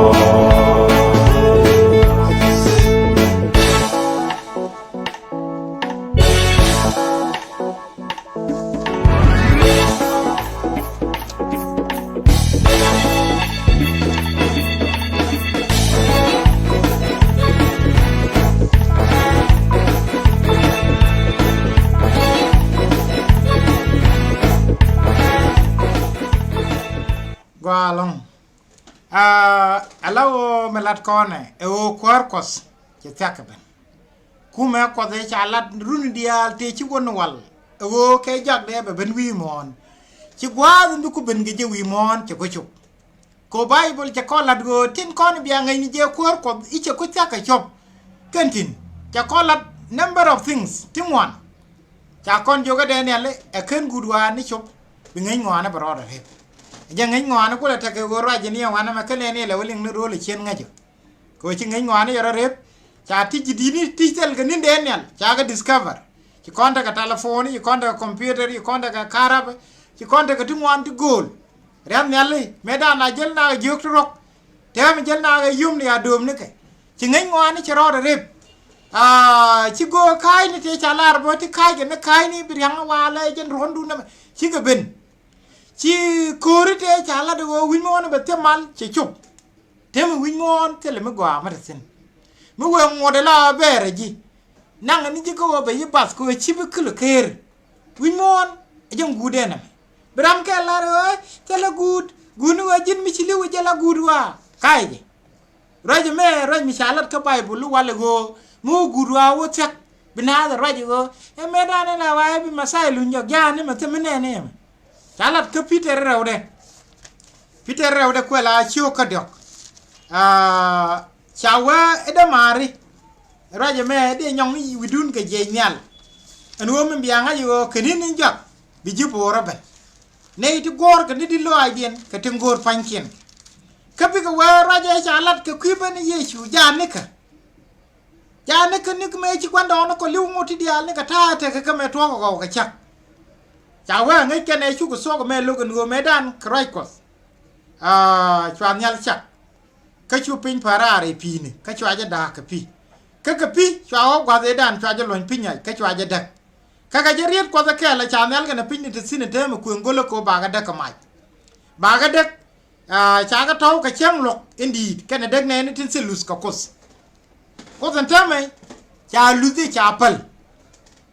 Winmon mene ni je ci jek te dide e wo ci dwala la dwal ga na ka kut ci suk la rana chemne mi jek ni jana long ka bror yo mo example de le bandi ni dune ka men ci nga ko pal mi ya da pal ka te mi to ga je kri je wala na da dwal mi we wi chebe mi jek ba yi yol e wo ba yi yol wo ba yi la ko chak mo wo ji ko ka chodi jin mi liw alo e puch ko dalinga na Medan mi chiro jega wari wa ko chak ma yisie jala la de mi dong te ga du ga jeyu fangen fon ngai ge ra ko tin tama ko tia bla de wo chiang dueri cha konda ko yi chiang dueri cha ro rip pal na chi ko na lo aname chene wan yo yun mu ko conclusion ko o te le ko ai jen o te le ko chi o te le ko cha kwan jeng ni cha pal time de kana ne diale ameng ni mi jek Atama sok wan jeng na sok roje de ajen ku go kwel tegan tam kan sok roje de na me ajen wo bina yo wara roje magwa jin mala ra jegre yenu ko jira magwa ka goy du no ma je chile good bang aje ku gwa la wo duwa dorar role mi mba wato ka ne ngo duwara magwa ko win mo ma biya jeli win ku wa jegin ram din loy de ko der jilet kam gwa ci ma ram de le ni jiga mi jiek ko ta me nin de kon tin mi ran ne nan la ko ino ngudi jek point mo tangwa ni bele jaar go de baram de jaj bal mo ni ngak jaga ngang nam wa ci de jaj tu ba ne ni mi pen yil tele mi ci dir wala ngu jas bang o cha jeg won tek cham se lot tema bible jo ko ni india beni win mon ba gwa win ku wa le ngini mi gwa aba ala ni jeme na la na li wele ra la to yi ti ga jwe go mo ti dia ti ci ga so ajen jin mi jira mi jegro du gwa ko gwa go bu ko bi goren tama kene si ko je lo aje kene ne ga gwa go bi roi ni ka bi ga gor ko met ci dit bel ko de na sindi emet kulu tele dul ko mi ngi ji bina ba roi wi mon kan ya li jeno wa na rol nya la rol nya la ya kan jingul joy pintin anyen jago ko wi na do bu kon won tong mi ka ko jogo no ko na pal yen o kuma de je be gan ba ben ba wi mon ba ba rela ka ay jen lat ga bible no mo mi kon wa rep ko rodan bana waka Zefania shoga kel Zefania shoga kel da kon yuto ka bazin wal ngonde chalarne cham ko nyal ndi che saga long ka be ka pet bu wiye be je long ka cham ko nyal bu waz wiye ka jo medit a wini ba changa kan changamo a changri ka me bej a chang daga a chang mos a chang les a chang wuna me chol a chang kuza ka nga ke ne ko wini tim bombom ka dwele de ne biene ani yaleng chang mbo ko gurwa e chang ko ka kang ne ka ko na ko kur wini di alam bombom a chang kur a chang mos a chang les chang bana lusin long ka bana mi de biga jal chini ga chur ko chi ga dodor baring den yek a bariam den wo pin chini ga tup ka baring den yek ken ka waw ka chi che den mbor ka ne dab den ka bekan ka chang ka jelo ay konel ka bu win mon ke liu dak mai ke jelo ay de ka bu gut yo ben no ka ne dialen te wi mon ajan yaling gudi be chi we ichiram ka li chi liu wa ko nga magabar gudi be amulon ne dial wi mon chawe ka tel ram biro da kan ne ka yo ka changa yo ta guardian chen ma la ka loy na da kwale te gwa ma la te la ka lotsin chen te ma gwa pe ne de babu ni chen ti ga yo won te ma wi ni no mi airport ku le de ro la na ga yo ka para ka ma kan airport ni lebe bi ga rut na ke le de babu ka mi che do lu jaj ba ngodu wo ka te yo gu nisin te ma ko la no ko pe ni mi chen wa be no ko ni yen yal me bu ko le dam la ma tele rambiro da kan ga yoga tele le lain te rin yal dara je ka dem ni al ma ka dem ma pin ni al la ni al ke de to ata ma jan kwa koli jogo go goro konyal ka chiuga da kan za fanya me bazin kelen a waka baz ndi odien chawa ma da rogo skelo dur mi sil puj aken yen liu chene ka ga gaja aken kai lo ay konyal ben gaye aken changa konyal ne ben kaye goro konyal yen ideal mal moal wi mon te los ke roi ni ke se chuanga na kai dong ba ji gang ga chang ka je loi anje la mala je gro du jiram mol tung nu gore ala roi ko chana batin dama tana pala ri du le ko ti chana len min tuwa wi mon la de ne chak cha ga ti be doran ba ga ban ra je yu ban le te ko sarai ni kan sarai kan tin ni min mana la de ngu ewo bana dub ko bana ko gor bana ko la Nhiam mi ja ko rep ke nin ko na ta de rem ne konti aran gor go en tek dum me bro le ritik mu do rar ke je tek dum to de me ngode ci le ba ga wala chari widu ko mu balada ko de tik mu do rar je amu de la de me de loy ko ga te na gwa ci nga de e be lare ra me ci de gwar ga pin ko ne wi mo ne tiang mi yana de yalara ta ya ga de dabro siang win mon e tiang mi yaran jin specifically jin o ba chodo goro bokte grul nyala ba wa gwar chodo pi chodo ba goro bokte ko chungule mitel mi ci char ndem ka kwiko amu bi jawo bi charo ba ko dor char ga kwidu chare ide amu de ko do wonna ko be la ra me gwar chodo pi ko ne dial wo ga daga Nay tin con wa kanen do ja we chi we ka jig ne tot do bum jeg de ka chi we mi chi jeg pa lo chi do banana gor ga jig re bok te ka chen do ba jel ne ideal ga Barcelona de briem ka ya de job ka tin ya go gra chen do kanen na do ban to ka do ma te ka lus a do ma te ka gwir a do ma gor ko ngot ko sin sele wan sele ler ti wo chen kwara ko ane ne di aro ri dueri kien mi jin ler mi jin chira ba ridi be pale jin be we wa ndo chibi chuk makin ro moy ka loj me dong ma da je chub loj do go e jang gude na me sele do ba de ne be ko la ji ko te ben pere poare ko le be long ji go ba gulo kene ala ka be ni jan ki be ni ja Masai me jene wi mo ne we ari wa ne de je ka na da na je ka ta na na mare boy ka dien ngana gwan ba je bay ni boy pin bina la su ko ra ko mani anta ma bo me yuguru ay tak biel la na ra mi chin ki ji mi ci gwan na mo ke chob lo ay be je ko le ne la ra no no le ri le bala re na bi ne ko la ro la ki jok bi kana la jok bi ne ko no pel bi ga mier bra ne ko je puj kan ti ka tok ko puj enta ma jen hala te je ne wal kan ti je cha la da bible kan puji tri la ro dente ko te ka ti ya jom no ko no bana ngi gudwa ka ti masi era ude shogo dok ko la ba san kel yana wo ko ba bangwan cha woni ndin jok ngi na me en wo ka nin guda bu gwa ri ka ben chi be no gwa mala ka nin guda bu gwa ri ka ben bina da nong no pankien bi kan no yoni bi ga ji lega di tok yek ti ji kweza ke te de langwe dan ge lewo tamangu e kweza rawade chawo bi ga ji lega bi ga no gioni te rin dama kon no dan ge yowedi chawo kan cha di sken ci kan ga bulos bi ga tel ta loy ti sel ko ne ti chana ti sel pele ka di ji lom di ji ga ti ji ngai ni ti lo goy ni ti la ko ga na ti ci rek ti cha kop ke lek ti na ga ni nyenta da loy kan no ko ne ni na ga ni nyenta da loy kan no ko ti joy ra ren go ke ji ko ka ga kan bom ne min ci ga ne ara mo bi ni wo ko lo ko e ke ji ko ke ji wo go ji ka re le ni ken te me nyu de wo re lo ji na mo dal ga ko ajen ku la wo won yam ka chiang le ro mo ka ne chiang ga ka mu chawe ka wo te re dien ga ne di cho re do re te kap ga man pin ti ci siang ka duer ti bot ga gor ka ti jet ti la rwai ni ne dia le ngi ci ga de ma chup ka ngai suka ti ka kan ba to ka ri jin jo shet ga me ci janas kana jambras raj musica eno bene to so ga kan ya ne te ga ne di cho re dori te kap ka man pin arwai ko da wala ajen do bu gor ga man ate ne yara yu chole e ka men of god kan ga man na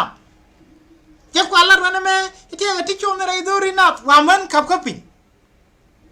ajen wo ci gud wa ci chup te ga ne di ci je go arwai ko e mi ci na authorize ba ti je ko wala ke je a ci ga dol ka ko chawe kan ne ti jene ga me jannas kan ne jambres la go te kon te ga ga musica ne arun chawe ne ti bo bi wa ma kan duniya ne te tok mu jele ke bi ga sogalat ko bi kan ga chawe ka kan ci ga brazalong ko bi dor yen joy nyam den dial ci ga joy dor wun da rew titi kan e o budu ne ga juri ata ma rek tin ji ko ga lat kan ben can all these people claim ti ke gukti big mass ka sa wang loy ko ya on the side note go roba ba comment mi tot ba sup ko ne ti chal ga ti ji baba joana chara ye ke kwa ti ngwan ni ke 2001 chara ye ke ni me to ko ben ka di za baba tasin ya we te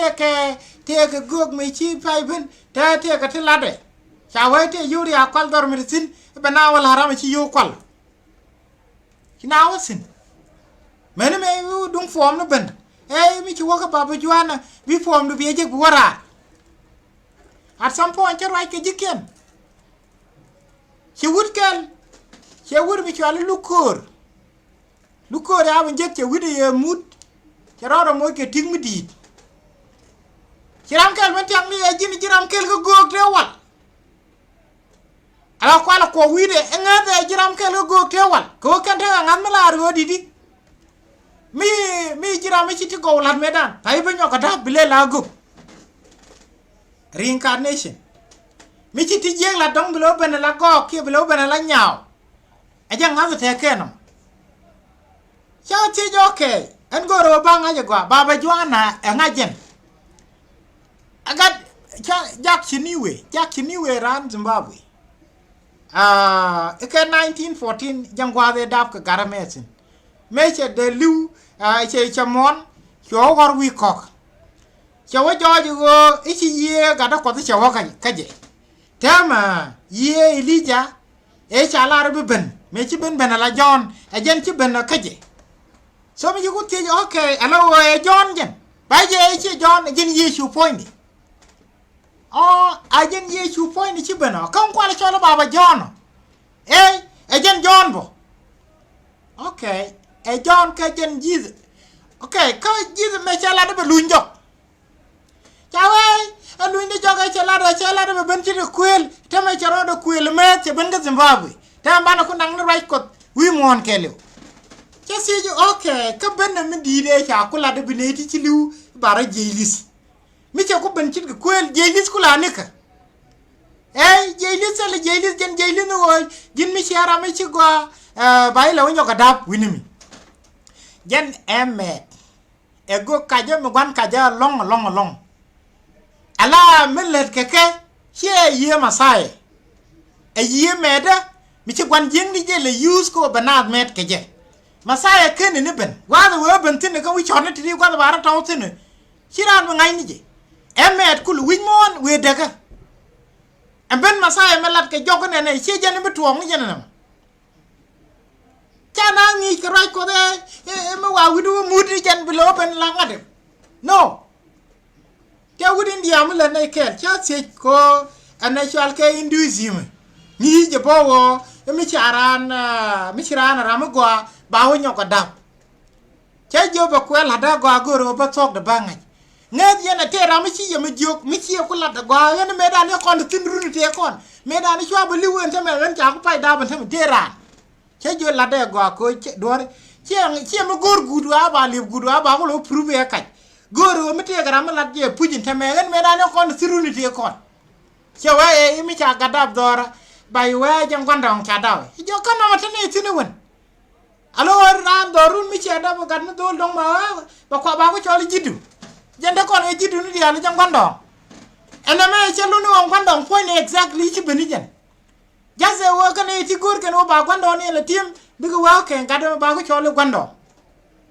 chawa ga jan ta ne anyway nyo the kon wodi met chedit du right ko dia le na sin jiba ba jwana ba yo dang yo kontine ge yema go ngwa mata kan che tok kama tane yema go ngwa well bible chela di no chela la yema sai me ben chi me yang nan ro ga je me yi sai man wa ko ga je kan wa jen almam ci gud ngwa ni dial che sek gud la bible le men bi masai be ruje la kwar e jen wan ni dial sene ka kuje mo gori je o baro ridwi rikon bana duob nande ko nang te ko medorar bana goro gwa ko ndu ngoni gwa na me kene wo bana o boy ni yer ka choden masai me ken ka jeganti selakan tewe du diale amen nas biram rodo lel lajen bi pal bu mo bu ko tiyo ko gadin nyuni duob ka tele duob de duob e bible min le dan jingwa ti ci wokel ka be chalar ka bible ngani bible first of all bana met keje birani jo malade me jeni ala ra bible en go biye ko lo prove go ci jen wala jen gore je go be nyo ga bible jege jesin ka birani dien ba biye lo ci je ke yen ma gwa ngabdun ga neyti en wala sogo ke ye ngade ne dinem jin point du biye research biye gore ma la sok chabelet ke ji gole chaybu gor sok gole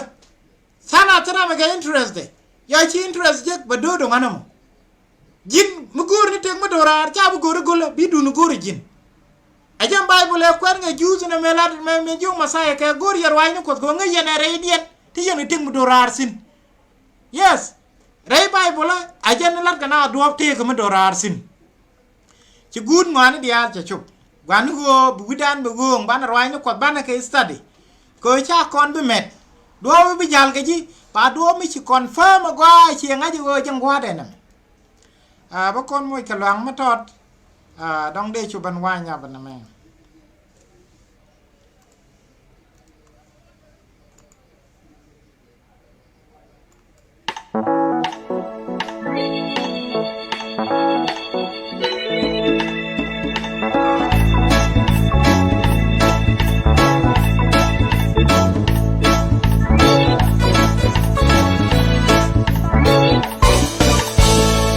Bentang con el chesia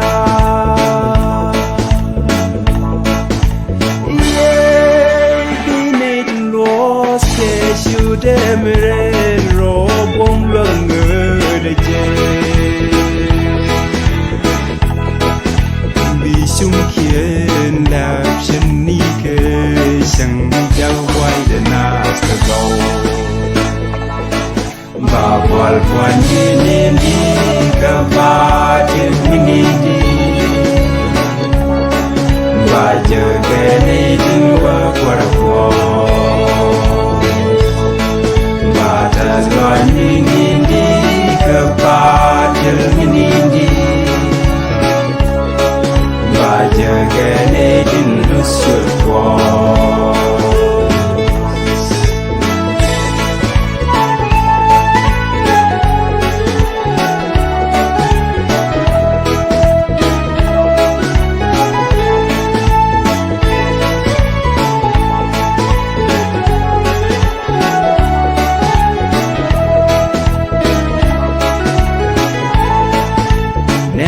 Nene bisang benisang lokon yan jesya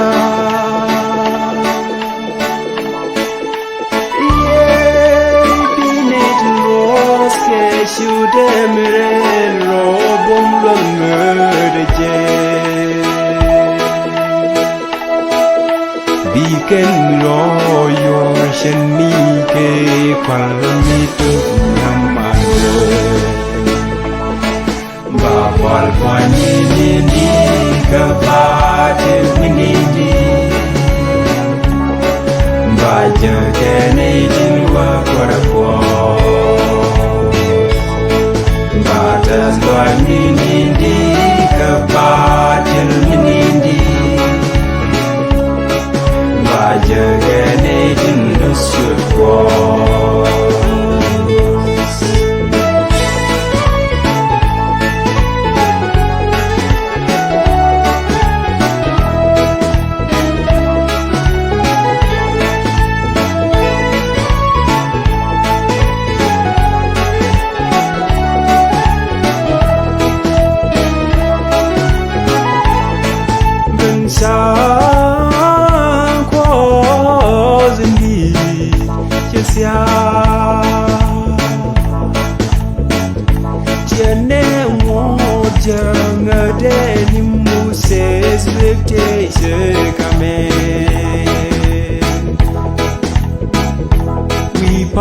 Sinai ke kwiji Israel aman juja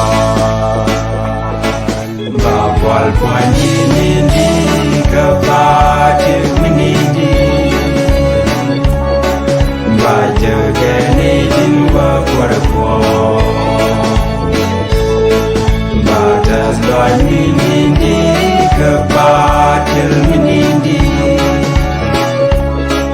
Baja gane jinwa surko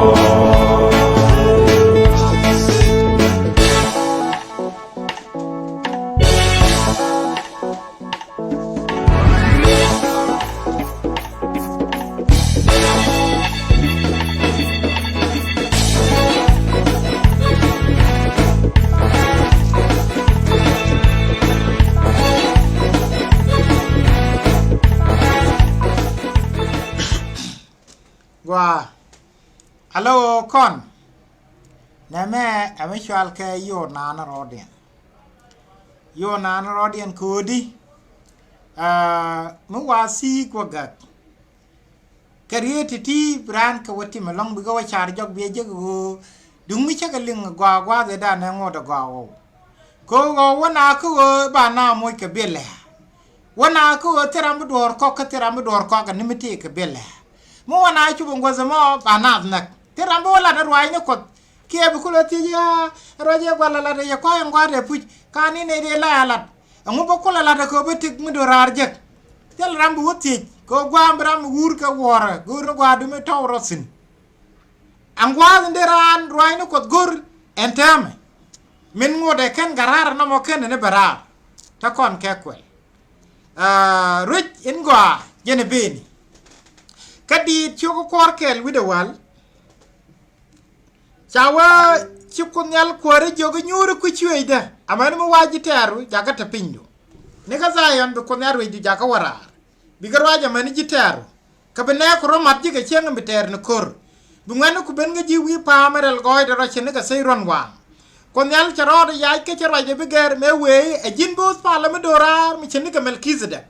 ka kwar ko te pe kyeju ka jen ba kwarde ka chenga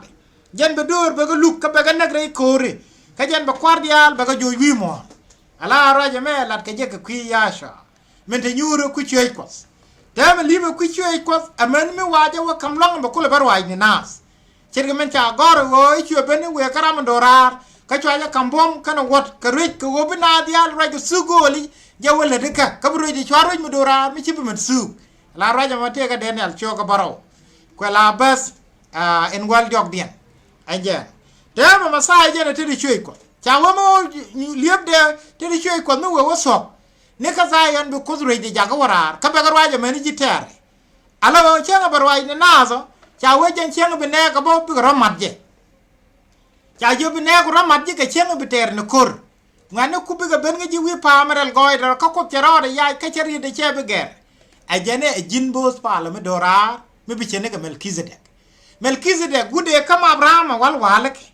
a bos pala ka dorar ka roje ka shelem kula jerusalem wala kana ide roaje kana iti liu badjen edora ajen kwala we ruj masaya ba chene ka ruj melkizedek wada nana waje wa kam kwar belade la bos pala kana ide kono barwaje kwala choli jitere ka kana ide kon timba kula roaje tin kwa gonje le yen ko chega be mede man mi runu ba dorkel ci kula so ajen kai wan chenga mo jin chenga nan en bekus belade gay gana bagalat ba kwart ngwan be na guimon be winmon beri alaka ajen alo wa ko re reje magwa rete kam dorar jay ke nalis ke jogo na bia kane kwar mi chare alaka kuidun ni tukowa bloy du tes ka bloy de tes mo koronen re chingwa re tek mi dorar chele me par ke je e mi gwa long na me lat ka kon o jogo kon bu kon dorare ka goro go bu kon na ide go ko chiran bia dorar kale ri nyon chi ye gwa nan bi ching reiran forever ne ko na karo lwar ko chega bi jaga dorare dem na me e pursa ko masaye bende be jaga jagarar wa ne rol pinwa kane de wa rol kane di ya su ko ko ling kane di ya ri dueri ken kane di ya nyoka dab charanu boy ni ye dem ne ngwan na ra nyur bang no ko i cha la ke lier la gi ke lier er gur ni chong masaye ke chok jang jon leg me la ne la na ke lier kia chi meng no go bu goro go bible win jogi jini chai met amu chi guru men chala ra bible ala me di de long chupu rodu rubrube e bo go waname teme ne di wan pala ga sabas kriu dien ba met ken nas ko dong yo we me chala we chang no ko da ne bo waka advance waname ngode ene wi nyoga jekbo tre de ga met ko ne chi chala len ji wa cho go bar che bas raje cha tuk wuri chale William Miller me kanga na de go guri 1844 ka ken go ben good chwe be nyok mi ko je continuous e cha be nyom lu no maje te me ni ngwan kantin te gara i pala no mo te la kan ba jeksin kanu ba na lar chok te la kan ba jeksin elen chiego raje ala de William Miller e ka o ken ben good me je ben wen jaw me jen jaw war e jong na de biara re chonyalen nei de kon ya kir ka ni wala chikendi alu tet kon ya gor te ya kule men na ka ni amani rai la de me bin out rundi ba dor ke rol nyal janika ka bible la no bin aru wi mon alo jin mi gori tek mi dorar ci gori rub gori je bi yegu bi ga palpin gori je o bi ga examine ka te diala ngito ka bi bible bi gori bi ling gwanan sik be ji bos ka trus ko ngap ceng bi ko defend wala jen du ne man tan sin ne ma karun ci bo kan tin bi ko lo lel mu fayde be ko wangu ko ji ci ngwani o bi ngadula du mi bi wo kan sin run kon mi dab ka jijiran ci li dor lay tege na ma ci li dor ti diala ko kon be njek ko ci kon ko le tik ni me dana ta kon ceng dani ceng noere ni me dab ji dong gur dong tege riek de me ya fin la ngi ni je riek dara na me mi ji gwara ngadala sin me ci raja me ben beno kona ko dubti gol do be ci je jay yeneto yara rietin ata be ci kon top ka time guduwa te dial de cha goro wa banaga kom ga dial banaga guj ne me sok ke ci sok ne me sok ke ci sok niem point laga na yer te ga ci mi ko do ngun ni ala ba lag na mi ci le ke ne dial ci de ci ko do ngun me joga jo se ga de ba wada ba o chole ne temene ni ngwan ngai no gat ko social ga jize in fact sana ngai ni jize ba datu aje la ko cha parweje wote ga rami she jakra me je ke nyen kula gwane ko la pala ka jogo na jen ko daka ko dun ana wa ka ko daka ko dun jara me chole ni wiji ado ko da heli la mak sabaksani mulo no ko da amu chi ban pinyo tega ko me palma sai je me dan ala o nyor ni go winmon tere baba medit tama mi ya wala rando te rambu wo ruk kula gag ni jen en instead of wodera kula goru gwa ni chera dirti ni janaka kama la sokka titi janaka mi ci yey ko bu palpin abe kan je ku tikuji ku ga defend chabo gwa kula gani wo woni je ko bi goru bi ngaji ndoro wo gwa ndore sin janaka ko mala bada kala kon an ka jan saga ma tiam ni yo ben masai ke saga long ko rit nen yen ngati ka kenen ba na ko le jago ko na la ral mal kienta ma joga ji Sudan wi akamal atam ni wana ne ken kon la je to mal ba we bi ko Sudan be ben be malan belat la be ga emiti la be wana me la jaga jen buran welan mal jinub ne ben wana me akuna dictor ris tama kan nan jigo tundur bala gor ne ko ndu amala that is how it is now we want je wada kana sela gwa atin kan titi ka kan ba ko nuli jago bana kuar mala ko la gor chenga boga masajen chenga ba ko la ro ci kuar ndu mal ku no wi mon ci go ben tema pup jenen jele wele pa e bana so Sudan ara ne ci ramalan mal ci ben ci jelan mala sela mal mi beno mal bi no masaya bi no yasha rami ci ko kwan min bi bena lug ne ne tek ken ne di ci liw jaram te ko lonko bo wuñ mon duet krajde jaram bena koor reje me ke liw ma jaka jike seytan ci fel chung at lesson ci fel God is no longer caring for this kingdom jen ci wider ka kingdom no men be antama men gore longor ni jede ni dia da prepare for that kingdom then dia ra yalla ka good ngani dia ci saka long araja me gani wa baneling ken good mo ken ni chop akari dang bora wa kan gan release bokon kwen buk kala me ka Isaiah choka jandara widu ngwan ka banare ida baneling gwa rieti chalat sin jenen nene be kunyal pinluk ka be jakadai be win mo ndak ka be jiga dakador be chwa dung na dial be chwa dang na ska dak bo za pala ba da kwanyu wuda ka ba da kware ba da kwanyu chik ka ba da kware ba da gra ma kok dor ka ba da gra ma kok je ba da gra ma tumwal ka ba da gra ma tup ko ngwal ba da gra ma gor ka dor ka ba da gra ma kam ka dor be win mo ndak ne keliw betene ba ngala dai akomyal la rojamo ani janeling winmon para charol au ke liu che selonga charol par ke ne pinji ke sel bom winmon chaje yare jike ko ke ngamot kos los chike chiang kapal chi ga mar wajin do rar tul ka kujo mo be bit pin daga bi jiga chu keri ken ka kujo mo bi ji wen mon wang abi don ne ti tot chi boy ne rol chi kwang chu sel chi ne ideal te lu kien ga chi jaw yig ying ne men gwa che chu sel chi som na la pot ka jiga chuang an jaw dom pie nyin gwa che sel chi kan kwang lot mas ka tor chi mo na kai ka mas en we ji dak te ne ba cha duel dial ga sel ram de wore we na rei dom ne ka sel kong chi ta lo chu sel an goy lo ai wen mon che sel chi do na dak en wi sen ni chi ka te ne goli na mo a jen bi tuo ko rei dur dial wi mo be chene ga mala dai ole bo ponke ke mala dai boy nya goske bi ga di ta lo ai ket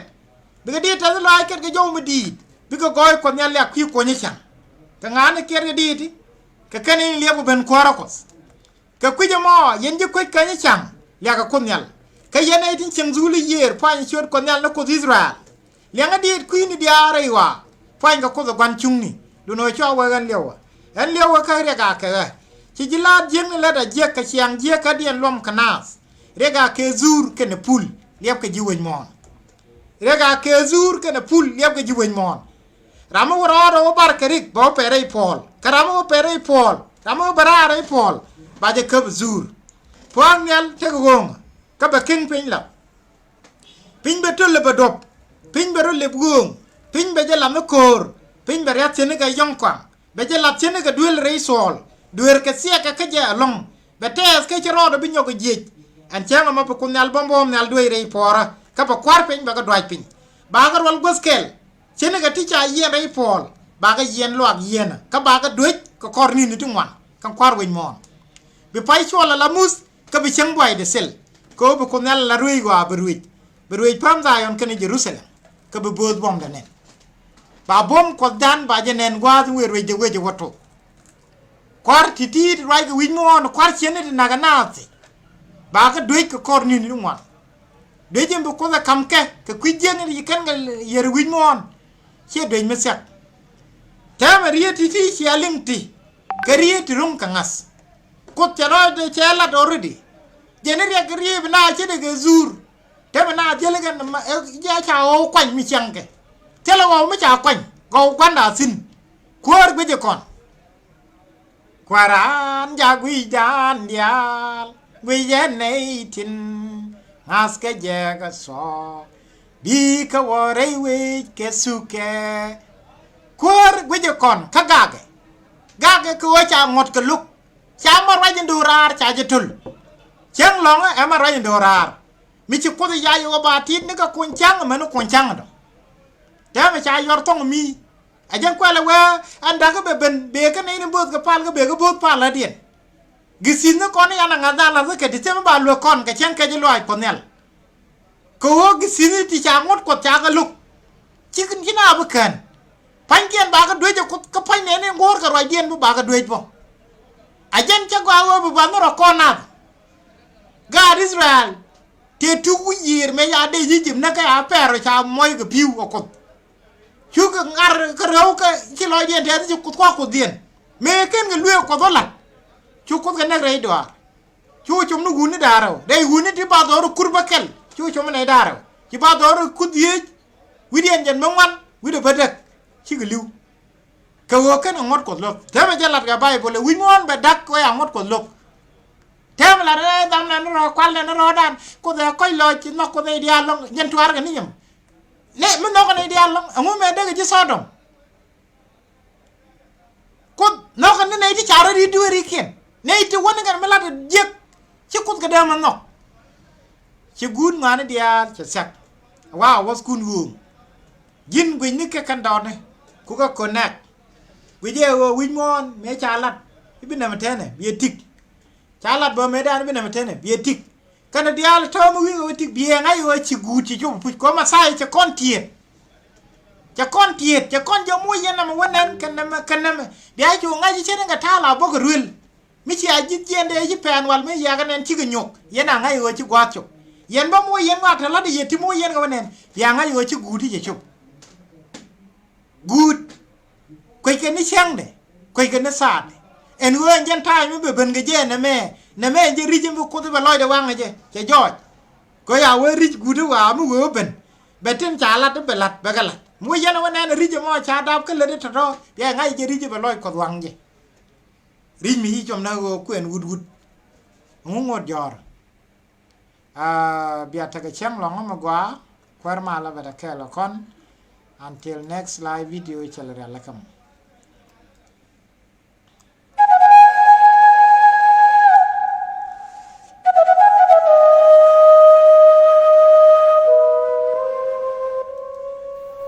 Awabum dore sheriek mishaji kalala Neiti shajio ganu brek dilben kaye Asharo bezilni kapag Neita to shikadinien Amaga chigadenien When the ken chigadinien Amadong dagatagina Shirip kong van the kaiju Karik toto nyoka robin Kakijamo gwaje kataijina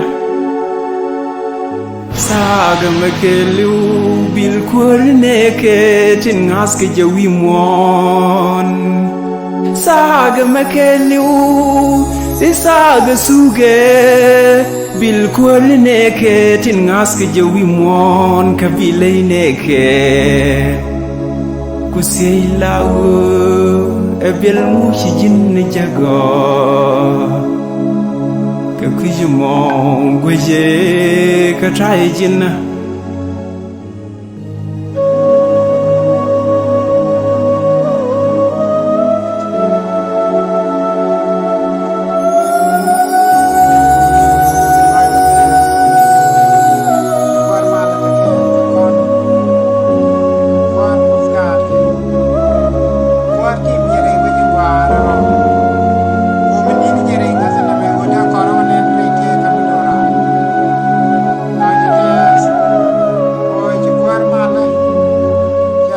T-shirt kerigi jib company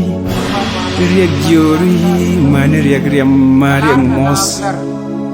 riek koryom riek gwengni nial gwini kwe lawo ikin beben bi kabal kusiay lawo kangani biken ke jajo Kakijamo gwaje kataijina Alright ka kichika ngaj kichina balalar Mariam Diɛn ba se ke jan kulago kana roy ni kwana kwana kala shier biti ka lang mudiri lanaka na Luba tum ne ke jingol bos Kwar bejel gajak Were Wanangere loakos Watoge nikadijin to solo akos Wirging nike Amani darilo Wirnangwani man Wani wuni Wirnakamagad Nakamabus Kusilago Kangani bija kanago Kakijamo gwaje kataijina Until next time, let us hear the video for our other brethren. Until next time.